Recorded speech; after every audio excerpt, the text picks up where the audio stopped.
Hello and welcome all my dear online students. Today we are going to discuss mole concept 7 and the topic is determination of percentage composition of the element in the given compound. मतलब किसी भी compound में किसी element की कितनी percentage है उसको कैसे निकालते हैं. How to calculate the percentage composition of the element in the given compound. तो कंपाउंड बेसिकली कंपाउंड क्या है? Compound is form by the elements. Element जब कंबाइन होते हैं, जैसे different element combine to form compound. Suppose water is a compound. When hydrogen and oxygen mix by electrolysis they form water H2O. तो एक compound है. तो compound is form by element and weight percent of the element present in the given compound. जो given compound में आपका wait percentage present है उसको क्या बोलते हैं? उसकी percentage composition. And for that उसके लिए आपको क्या पता होना चाहिए? Molar mass of the compound is, compound का मोलर मास रिक्वायर्ड है. तो फॉर्मूला क्या है देखिए. Percentage of any element in the given compound is weight of that element means atomic weight elements, weight of that element upon weight of compound. weight कहें या molar मास कहें, molar mass ज़्यादा उचित है कहना, इनटू 100 है ना. वेट तुमने वेट से ज़्यादा है, मोलर मास पता हो. वेट ऑफ एलिमेंट, यहाँ भी वेट क्या है? Weight means molar mass of the element upon molar mass of the compound into 100. This is percentage composition. Question में है जैसे calculate percentage of calcium carbon and oxygen in calcium carbonate. अब पहले formula भी पता होना चाहिए. कैल्शियम कार्बोनेट किससे बनता है? Ca और कार्बोनेट आयन से. कार्बोनेट आयन पे होता है -2 चार्ज और कैल्शियम पे +2. तो दोनों कैंसिल होके क्या बन जाएंगे? CaCO3. Same charge will cancel out CaCO3. This is calcium carbonate. अब देखिए कैल्शियम कार्बोनेट का मोलर मास निकालिए पहले. कैल्शियम का 40 प्लस कार्बन का 12 प्लस 16 3 जा 48. तो this will come out to be 40 plus 12 plus 48. 48 plus 12 60 plus 40 100 gram molar mass होता ही है. अब देखिए आपको जैसे इसमें परसेंटेज निकालनी है कैल्शियम की. तो परसेंटेज ऑफ कैल्शियम फॉर्मूला क्या है? मोलर मास या atomic mass of the element Ca का 40 और कंपाउंड का कितना? 100 इंटू 100. तो this is equals to 40% calcium is present. ऐसे ही carbon, percentage of carbon is 12, total is 100 into 100 कितना आ जाएगा? 12%. ऐसे ही आपको निकालनी है ऑक्सीजन की. तो ऑक्सीजन की कितनी हो जाएगी? परसेंटेज ऑफ ऑक्सीजन इज कितनी है इसमें? तीन एटम. तो 16 3 जा 48.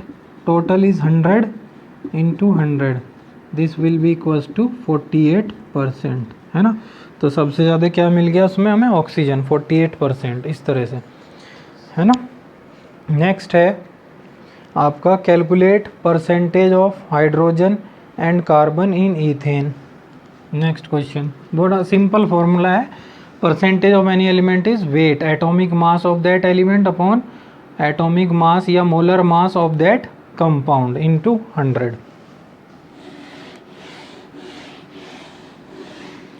नेक्स्ट है क्वेश्चन में calculate percentage of hydrogen in ethane. Ethane is C2H6. अब देखिए हाइड्रोजन कार्बन दोनों की निकाल लीजिए. तो C2H6 का मोलर मास 12 2 जा 24 प्लस 6 इज 30. तो परसेंटेज ऑफ हाइड्रोजन, हाइड्रोजन कितने हैं यहाँ? 6. तो 6 इंटू 1 बाई 30 इंटू 100. 6 5 जा 30 और 5 20%. तो ऑब्वियस सी बात है जब ये 20% और कार्बन कितना बच गया? 100 minus 20 is 80%. 80% is carbon and 20% is hydrogen. Next question calculate percentage of water of crystallization, अच्छा क्वेश्चन है। Calculate percentage of water of crystallization, percentage of water of crystallization in FeSO4 dot 7H2, ठीक है ना। तो यहाँ पे पहले हमें किसका निकालना पड़ेगा, FeSO4 डॉट 7H2O का मोलर मास। इसके लिए आपको एटॉमिक मास जो है पता होने चाहिए। जैसे फेरिक का होता है 56, सल्फ़र का 32 और ऑक्सीजन का 16, 4 जा 64 प्लस, अब देखिए 7 को लगाएंगे ऐसे, वाटर का 2 + 16 इज़ 18, तो ये 7 इस पूरे पे है मतलब, तो 7 × 18, तो ये सोल्व करने पे आपका आ जाएगा 278, ठीक है 278। तो अब आपको water of crystallization, percentage of water of crystallization निकालना है। कितना वाटर है इसमें, 7, तो 18 × 7 है ना, 18 × 7 that is 126 divided by total 278 × 100, this will be the water of crystallization. जैसे नेक्स्ट क्वेश्चन में कह रहा है calculate percentage of water of crystallization in globular salt. पहले भी मैंने बताया था, इस तरह से भी दे सकता है, फॉर्मूला ना दे। ग्लोबुलर सॉल्ट में वाटर ऑफ क्रिस्टलाइजेशन की परसेंटेज बतानी है। तो ग्लोबुलर सॉल्ट हमने पहले भी डिस्कस किया था, होता है Na2SO4 डॉट 10H2O, इसको बोलते हैं globular salt, sodium sulphate decahydrate. तो इसका पहले मोलर मास निकालिए। देखिए मोलर मास, सोडियम का एक एटम का 23 × 2, सल्फ़र 32 प्लस 16 4 जा 64 और 10 × 18 इज़ 180, समझ गए ना। 10 मॉलिक्यूल्स हैं, एक मॉलिक्यूल का वाटर का 18, तो कितना आ गया 180। जब आप इसको सोल्व करेंगे तो ये आपका आएगा 322। सोल्व करके देख लीजिए, चाहे तो मैं निकलवा देता हूँ। 23 2 जा 46 और ये आपका हो गया 4 और 2 6 6 3 9 180। जब इनको ऐड करेंगे 46 96 कितना आएगा, 6 6 12 10 और 4 14, 142 प्लस 180 इज़ 142, तो 284 322 है ना। तो ये आपका 322 आ गया। यहाँ से 322 percentage of water of crystallization निकालना है, percentage of water of crystallization. तो ये आपका आ जाएगा, स्पेलिंग पे ध्यान मत दें, ये आपका आ जाएगा 10 × 180 बाई 322 × 100। सोल्व करके जो भी आपका आना है उसको देख लीजिए, है ना। इस तरीके से करना है, ये मेथड है मतलब परसेंटेज निकालने का। इसमें कुछ एक दो और क्वेश्चन देखते हैं जो लगते हैं। ये तो डायरेक्ट क्वेश्चन थे परसेंटेज पे, कुछ क्वेश्चन इससे घुमा के थोड़ा जो हैं वो हैं उनको देखते हैं। जैसे है आपका क्वेश्चन में है 16.5 ग्राम of a metal combines with oxygen and form 35.6 gram of its oxide. Calculate percentage of oxygen in the metal oxide. अब थोड़ा क्वेश्चन घुमा के पूछ लिया है। क्या बोला है, 16.5 gram of metal combines with oxygen and form 35.6 gram of its oxide. Calculate percentage of oxygen in the metal oxide. Now let us how to solve this problem. देखते हैं इसका सॉल्यूशन। तो यहाँ से आ गया, suppose right elementary reaction M + O2 gives MO, या कोई भी ऑक्साइड बना लिया। इस तरह से लिख सकते हैं, मतलब आप इसको चाहें तो, बैलेंसिंग की ज़रूरत नहीं है यहाँ पे। ये कितना है 16.5 ग्राम पता नहीं ना मेटल क्या हो, एल्युमिनियम हुआ तो Al2O3 बनेगा, कैल्शियम हुआ तो CaO बनेगा, सोडियम हुआ तो Na2O। तो व्हाट टाइप ऑफ ऑक्साइड, हमें सिर्फ एक एलिमेंट्री रिएक्शन लिखनी है। 16.5 ग्राम है, combines with oxygen to form 35.6 gram, है ना। तो इसमें अगर मैं law of conservation of mass लगा दूं, law of conservation of mass लगाऊं, तो ये कितना आ जाएगा, मैंने बताया था टोटल मास ऑफ रिएक्टेंट, अगर इसको x मान लें तो total mass of reactant equals to total mass of product. यहाँ से ऑक्सीजन आ जाएगा हमारे पास कितना आ जाएगा 35.6 माइनस 16.5, दिस विल बी 19.1 ग्राम आ गया ऑक्सीजन आपका, है ना। अब देखिए जो फॉर्मूला मैंने लिखवाया था, वेट क्यों लिखवाया था उसमें, अब आपको परसेंटेज किसकी निकालनी है, ऑक्सीजन की, इन the metal oxide. Metal oxide में कितनी ऑक्सीजन होगी, है ना। तो देखिए यहाँ पे, क्योंकि हमें मेटल तो पता नहीं है, तो इस बार हम इसका मोलर मास नहीं निकाल सकते, क्योंकि अगर मेटल पता होगा तभी तो निकालेंगे ना मोलर मास। तो जो फॉर्मूले में आपको वेट लिखवाया था वो इसलिए लिखवाया था वेट। तो अब यहाँ पे देखिए परसेंटेज ऑफ ऑक्सीजन, तो वेट कितना आ गया उसका 19.1, इस बार ये फॉर्मूला लगेगा, अपॉन मेटल ऑक्साइड का कितना वेट है 35.6 डिवाइडेड बाई 2। अगर मैं इसको अप्रॉक्सीमेटली 34 मान लूँ तो 19 टू जा 34, 250% के परसेंट, मतलब अप्रॉक्सीमेटली 50% आ जाएगा, है ना। अगर इसको 34 मानता हूँ, दिस इज़ अप्रॉक्स, 50 से कुछ कम आएगा क्योंकि ये 2 टाइम से ज़्यादा जाएगा तो वो कम, तो 49 के आसपास आएगा, मतलब इस तरीके से, है ना। नेक्स्ट क्वेश्चन है, देखिए जैसे, तो इस केस में आपको वेट वाला लगाना पड़ेगा, मतलब वेट इसलिए भी लिखवाया था फॉर्मूले में। Next is a compound of nitrogen, compound है कोई नाइट्रोजन का, ए कंपाउंड ऑफ नाइट्रोजन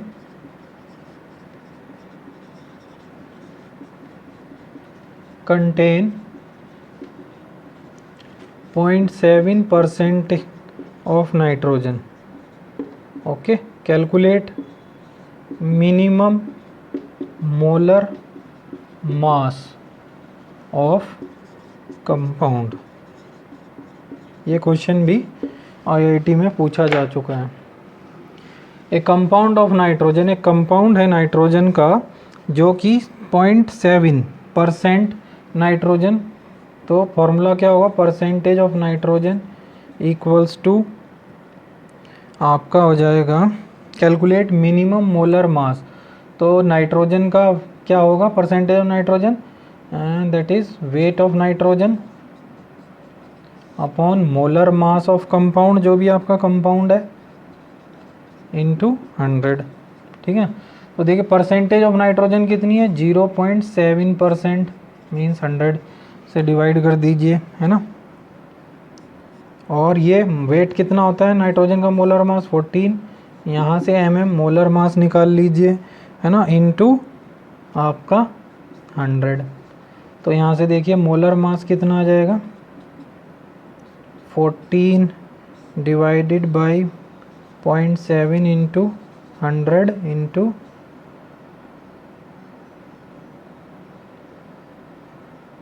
हाँ ये आ जाएगा आपका, यहाँ पे 100 नहीं 0.7, क्योंकि परसेंटेज में ही होता है ना, 100 नहीं लेना, और ये एक यहाँ पे चली गई 10। तो आपका मिनिमम मोलर मास के लिए कम से कम हमने इसके कम से कम माने हैं, वेट ऑफ नाइट्रोजन को हमने N2 की फॉर्म में 14, एक एटम माना है मतलब उसका, तो 10, तो ये आपका मिनिमम मोलर मास कितना आ जाएगा, 2000, है ना। मिनिमम के लिए ये आपका मोलर मास मिनिमम कह रहा है ना, तो यहाँ पे मिनिमम होना चाहिए, मिनिमम, क्योंकि इसकी परसेंटेज तभी तो आएगी ना, मिनिमम ले रहे हैं, तो ये चीज़ ध्यान रखनी है, इसमें एक एटम मानना है ना। ऐसे ही नेक्स्ट क्वेश्चन है, फाइंड मिनिमम मोलर मास, हाँ इसमें एक ये नोट लिखिए, क्वेश्चन नहीं है, कि for minimum molar mass of any compound, किसी भी कंपाउंड का मिनिमम मोलर मास अगर निकालना है, that compound should be at least 1 atom of element, है ना, एक एटम ऑफ एलिमेंट उसका लेना है, वो परसेंटेज इज गिवन। जैसे हमने यहाँ भी एक एटम लिया, कितना 14 हो सकता है, क्या पता कितने हो नाइट्रोजन के उस कंपाउंड में, हो सकता है N4 करके हो कुछ, लेकिन हमको एक एलिमेंट लेना है, याद नोट कर लीजिए, नोट लिखिए, for minimum molar mass of any compound that compound should at least have 1 atom of element, है ना, इज गिवन। नेक्स्ट क्वेश्चन इसी पे बेस है, तो इस तरह के क्वेश्चन भी इसमें दे सकता है। इफ इंसुलिन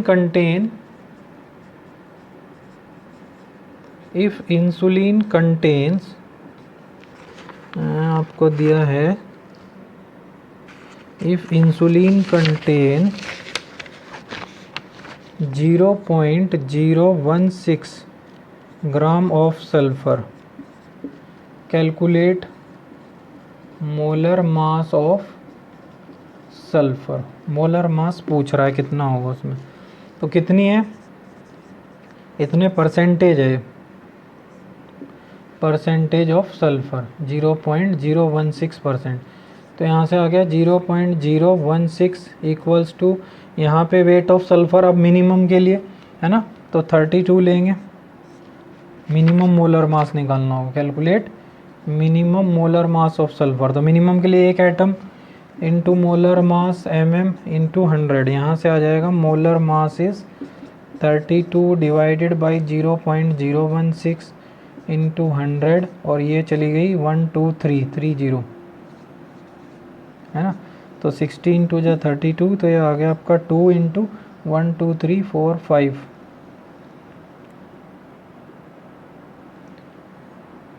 2 इंटू 10 की पावर 5, ये आपका मोलर मास आ गया, है ना।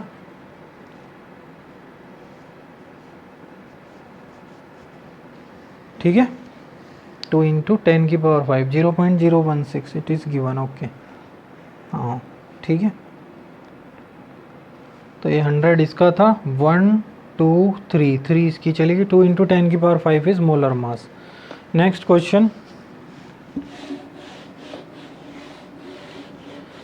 क्वेश्चन है, if hemoglobin contain HB, hemoglobin HB means hemoglobin contain 0.25% of iron, इतना आयरन है, if molar mass of hemoglobin is 89600, hemoglobin यहाँ पे कंपाउंड हुआ अब, क्योंकि इसमें 0.25% आयरन है। If molar mass of hemoglobin is 89600, then calculate number of iron atoms present in hemoglobin molecule, है ना। हेमोग्लोबिन क्या होता है, ब्लड के अंदर जो है हेमोग्लोबिन होता है, जिसमें कुछ परसेंटेज आयरन की भी होती है। तो इसने कहा कि अगर मोलर मास हेमोग्लोबिन का 89600 है, 89,600 है, तो आपको नंबर ऑफ फेरिक आइटम बताने हैं कितने होंगे, है ना। तो फॉर्मूला लगाते हैं, किसकी परसेंटेज दी है, आयरन की, तो percentage of iron 0.25 is equal to, यहाँ पे क्या आएगा, ऊपर आयरन का, iron atom Fe atom, suppose ये X हैं, है ना, और टोटल कितने हैं 89600 इंटू 100, तो इसको हम लिख सकते हैं 1/4, ओके, और ये कैंसिल हो जाएगा इससे, एक फेरिक एटम का होता है 56 इंटू एक्स बाई 896, ये देखते हैं 4 से कट जाएगा, 4 2 जा 8, 4 2 जा 8, 4 4 जा 16, है ना।